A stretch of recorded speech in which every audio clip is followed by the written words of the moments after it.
Hi everyone. So welcome to supplementary video 15. And this video is about the drag force calculation for flow past a sphere. So there were two separate videos I recorded just for showing you the process of coming to f of r and solving f of r and so on. So once you have done all of that, done all that hard work, we can essentially get the velocity profiles mentioned here from Vr and V theta. And what we want to essentially do at the end now is to calculate drag force. So our flow was happening in the velocity u in the z direction. And what we want to do is want to calculate the drag force on the sphere because of the flow of the uh, uh, because of the fluid flow. Okay, so the one thing is that this what I've written here is something we discussed in class. This is the velocity profile that comes from psi of r theta, right? Psi of r theta comes from f of r calculation, which was a r to the power 4 br square c r plus d by r. So you will do a very similar process in your homework also, which is a bubble instead of a solid sphere. So you will get a v of r and you will get a v of theta, and then you want to substitute that into the Navier-Stokes equation to get pressure, but that's a really long step and takes a lot of math. You will skip that step, but you should be aware that you can do it, and that pressure has also been given to you in the homework problem. So the last thing left to do is to calculate drag. And remember that to calculate drag, what we do is to calculate drag, what we want to do is we want to do SNDA. Okay, so this is what we have been doing SNDA. And there's a small trick here which we will have to use later down, but this is what we start with SNDA. And we know SN is n dot sigma. Okay, Sn is n dot sigma. In this case, note that the flow into the fluid, normal is in the direction into the fluid is in positive ER. So here n is positive ER and sigma is minus p plus tau. And note that we don't have any dependence on phi because this was an axis symmetric problem.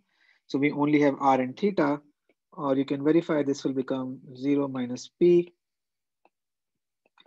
plus tau r plus tau r theta plus tau theta r plus tau theta theta. Okay, so sigma. All right, and then what you want to do is you want to get S of n. All right, so S of n is 1 0, which is the n, right? It's only ER.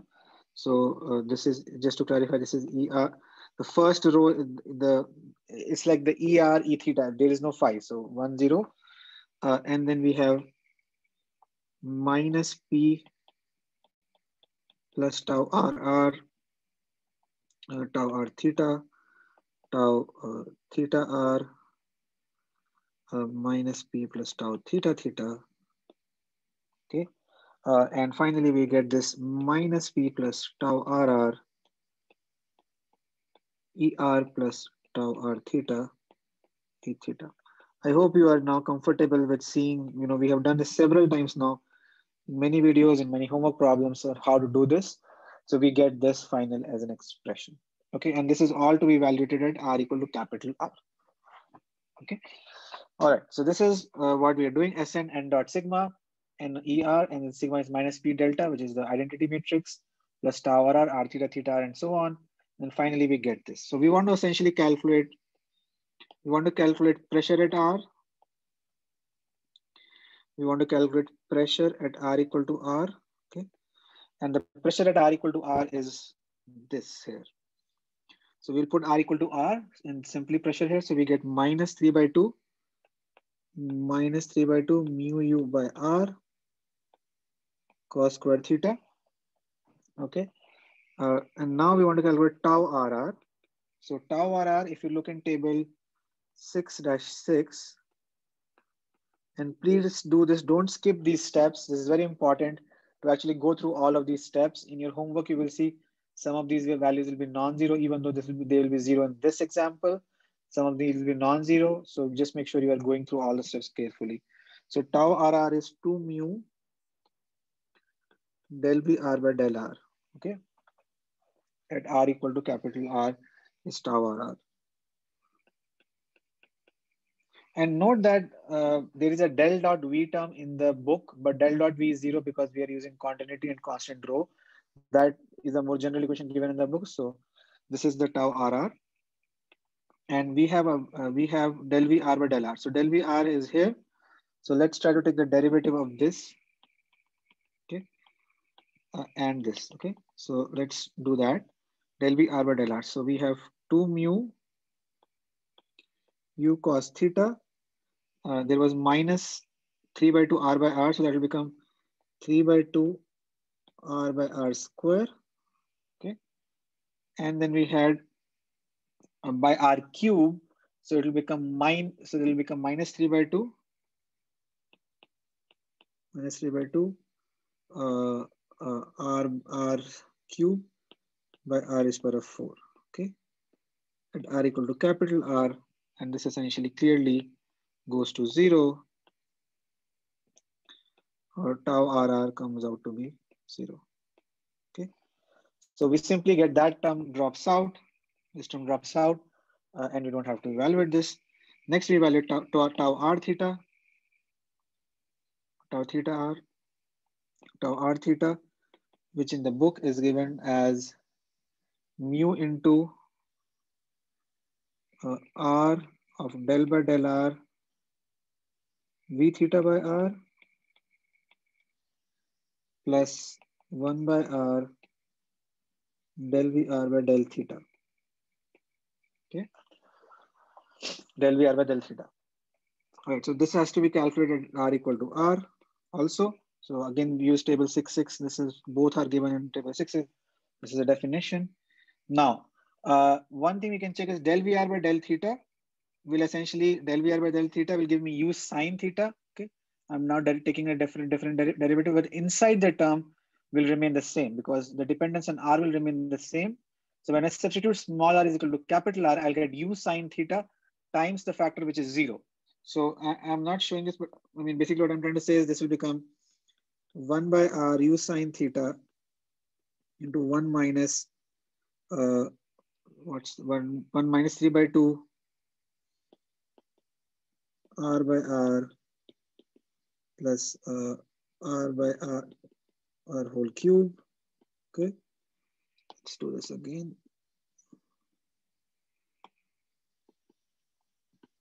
R by r whole cube. Okay, this is what you will get, and essentially this term at r equal to r is simply 0. So this term drops out. Finally, the only term that remains for us then is mu into r del by del r v theta by r tau r theta. Okay, so this is what we get. All right, so now let's calculate this. So v theta by r is, v theta is this term. So v theta by r will make it by r square here and by r is power of 4 here. So we'll take that.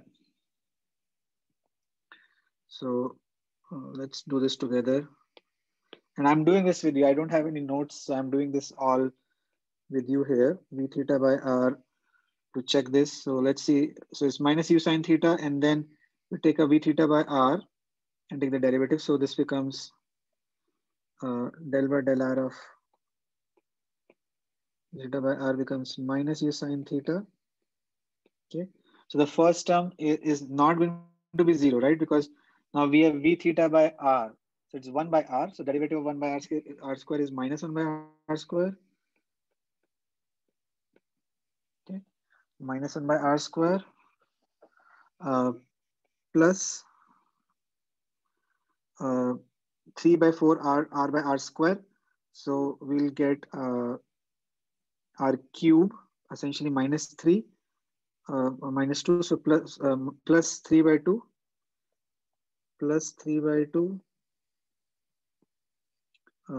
r square by r4. Okay, we should verify this. I think this looks okay to me, but we should verify this. Okay, and then the third term should be because by 4, so minus 4 by r is power of 5. So this will become plus r cube by r5 at r equal to r. Okay, and there is also there is also multiplication with r outside. So we should do that. So then r into del by r e theta by r is minus u sine theta minus 1 by r plus 3 by 2 r square by r cube plus r 3 by r4 at r equal to capital R. And essentially when we substitute this, finally this goes away, or we are left with tau r theta minus 3 by 2 mu u sine theta by r. I can verify this, whether this is correct or not. Let me check. Yes, that is correct. So we get this as tau r theta. Okay. So this is our tau r theta. So we have calculated using the derivatives. We have calculated tau r theta as minus 3 by 2 mu sine theta by r. We already have pressure, which was it? Maybe I made a mistake here. Is it cos squared theta? Actually, it's I made a mistake. It's cos theta here, not cos squared theta. That was just my typo when I wrote down the first solution. Rest everything is okay. Okay, so this is just cos theta.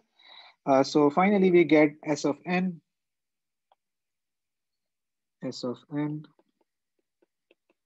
is minus p plus tau r. Tau r is 0, so minus p becomes 3 by 2 minus p e r plus tau r theta e theta, or we get 3 by 2 mu u by r, okay, cos theta e r minus sine theta e theta. Okay, so this is what we get as S of n. All right, so we get this solution for S of n, and again, I apologize for the mistake in the pressure. I wrote down as it was just a typo. It was cos theta, not cos square theta, and rest everything is the same. I have not used that anywhere else. So we get this S of n. Now we want to finally calculate the drag force. And here is where a small trick or a challenge comes in, is that to calculate the drag force. So to calculate the drag force, essentially what the challenge here is, it's now in ER and E theta. So let's look at this. So now to calculate drag force, typically we do S of n dA. Okay.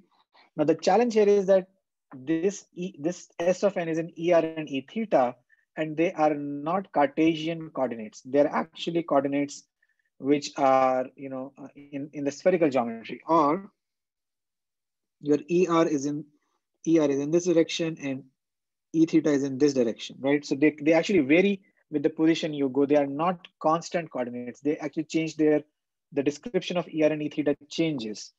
And that's why we cannot just directly sum them. And that is something you have to learn when you do these calculations, that you cannot just directly sum them.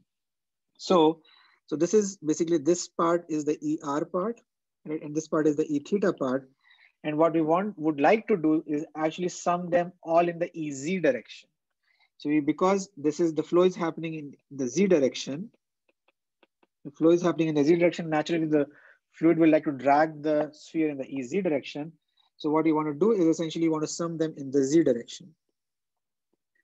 So you want to take the cos theta of this term, right? Because so essentially what I'm trying to say is you want to take the S component, the ER component. So let's say the pressure component, S of R. Let's say S of n is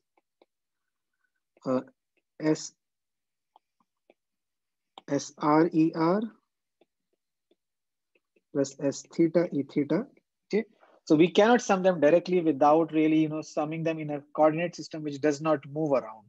You can see ER and E theta are changing directions. We cannot sum them. We need to have a consistent direction to sum. And in this case, it makes sense to sum them in the Z direction.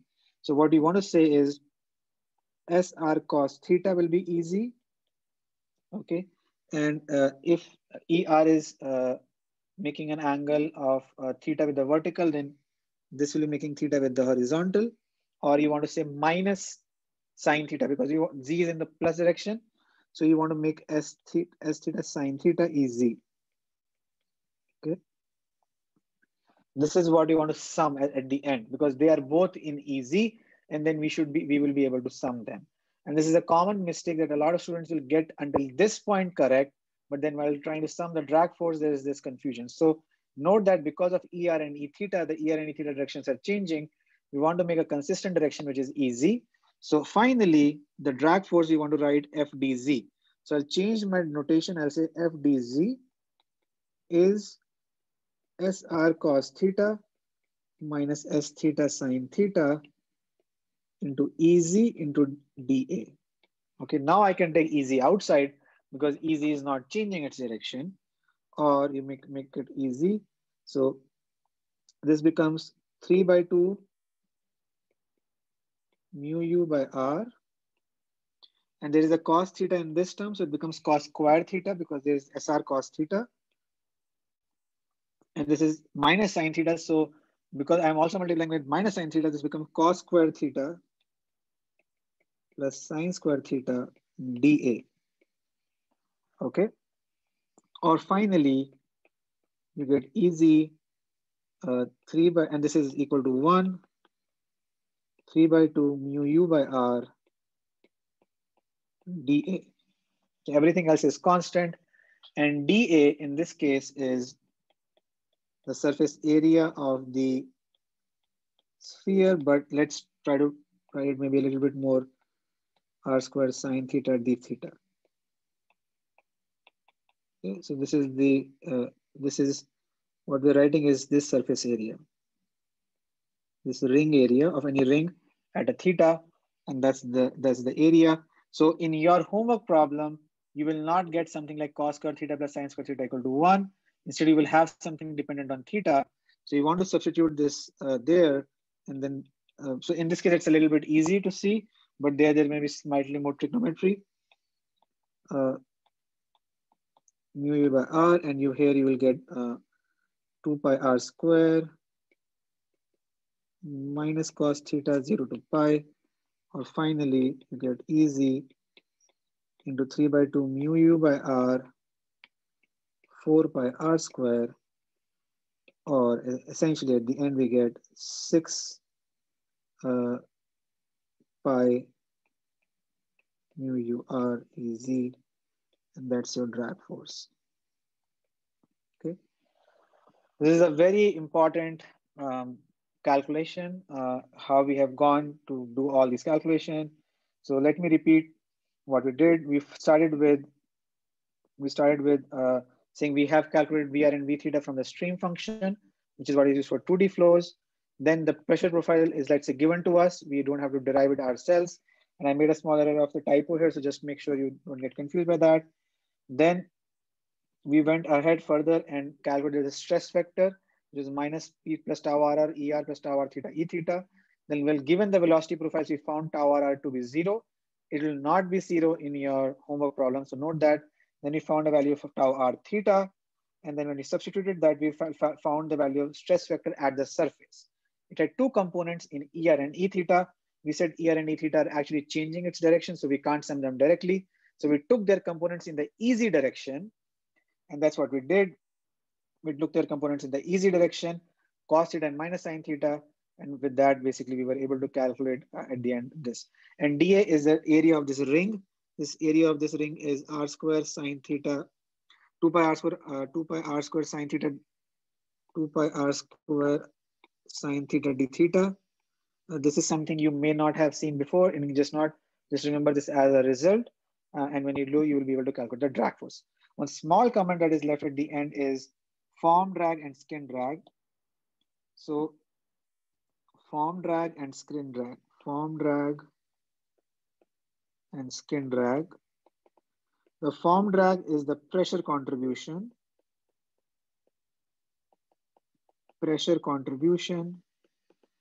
and skin drag is the shear stress contribution. Okay. So in other words, this is the contribution that comes from SR, and this is the contribution that comes from S theta. So there were two terms here, right? This was the SR term, SR, and this was the S theta. And you can actually individually also calculate rather than putting them together. You can take the integrals, and what you will find is this term comes out to be 2 pi mu u r Ez, and this term comes out to be 4 pi mu u r Ez. So the skin drag is twice that of the form drag. So the viscous drag is really dominant here. It is twice that of the pressure drag. And that's why the sum is 6 pi mu u r Ez.